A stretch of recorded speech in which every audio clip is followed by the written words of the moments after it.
घंटीधरी ऊंट। एक बार की बात है कि एक गांव में एक जुल्हा रहता था। वह बहुत गरीब था। उसकी शादी बचपन में ही हो गई थी। बीवी आने के बाद घर का खर्च बढ़ना था, यही चिंता उसे खाई जाती। फिर गांव में अकाल भी पड़ा, लोग कंगाल हो गए। जुल्हे की आय एकदम खत्म हो गई। उसके पास शहर जाने के सिवा और कोई चारा न रहा। शहर में उसने कुछ महीने छोटे मोटे काम किए। थोड़ा सा पैसा आंटी में आ गया और गांव से खबर आने पर कि अकाल समाप्त हो गया है, वह गांव की ओर चल पड़ा। रास्ते में उसे एक जगह सड़क किनारे एक ऊंटनी नजर आई। ऊंटनी बीमार नजर आ रही थी और वह गर्भवती थी। उसे ऊंटनी पर दया आ गई। वह उसे अपने साथ अपने घर ले आया। घर में ऊंटनी को ठीक चारा व घास मिलने लगी तो वह पूरी तरह स्वस्थ हो गई और समय आने पर उसने एक स्वस्थ ऊंट बच्चे को जन्म दिया।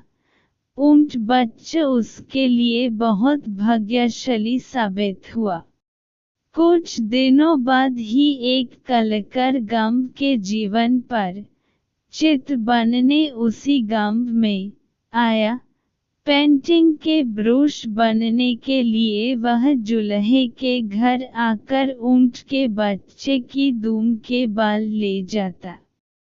लगभग 2 सप्ताह गांव में रहने के बाद चित्र बनकर कलाकार चला गया।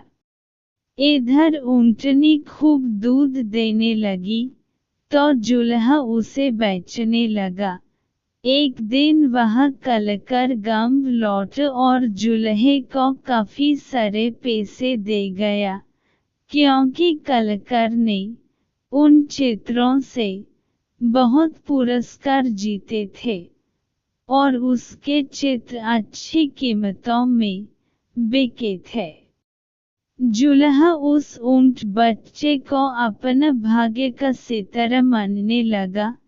कलाकार से मिली राशि के कुछ पैसों से उसने ऊंट के गले के लिए सुंदर सी घंटी खरीदी और पहन दी। इस प्रकार जुल्हे के दिन फिर गए। वह अपनी दुल्हन को भी एक दिन गौन करके ले आया। ऊंटों के जीवन में आने से जुल्हे के जीवन में जो सुख आया, उससे जुल्हे के दिल में इच्छा हुई कि जुल्हे का धंधा छोड़ क्यों न वह ऊंटों का व्यापारी ही बन जाए। उसकी पत्नी भी उससे पूरी तरह सहमत हुई। अब तक वह भी गर्भवती हो गई थी और अपने सुख के लिए ऊंटनी व ऊंट बच्चे की आभारी थी।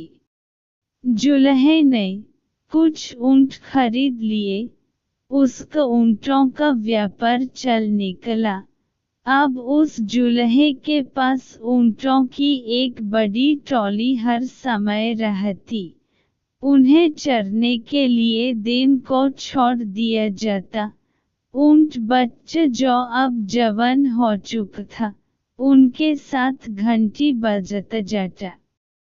एक दिन घंटीधरी की तरह ही के एक युवा ऊंट ने उससे कहा, भैया तुम हमसे दूर दूर क्यों रहते हो? घंटीधरी गर्व से बोला, वह तुम एक साधारण ऊंट हो, मैं घंटीधरी मलिक का दुलार हूँ।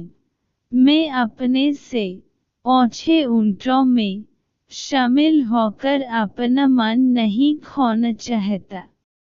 उसी क्षेत्र में वन में एक शेर रहता था। शेर एक ऊंचे पत्थर पर चढ़कर ऊंटों को देखता रहता था। उसे एक ऊंट और ऊंटों से अलग थलग रहता नजर आया। जब शेर किसी जानवर के झुंड पर आक्रमण करते हैं तो किसी अलग थलग पड़े को ही चुनते हैं। घंटीधरी की आवाज के कारण यह काम भी सरल हो गया था।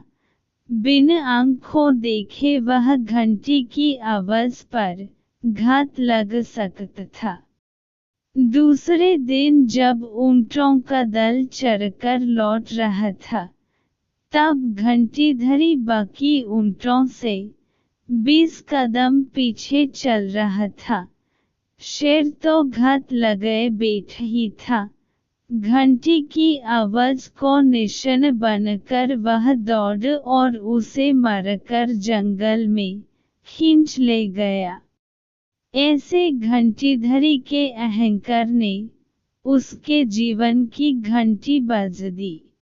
सिख जो स्वयं को ही सबसे श्रेष्ठ समझते हैं, उसका अहंकार शीघ्र ही उसे ले डूबता है।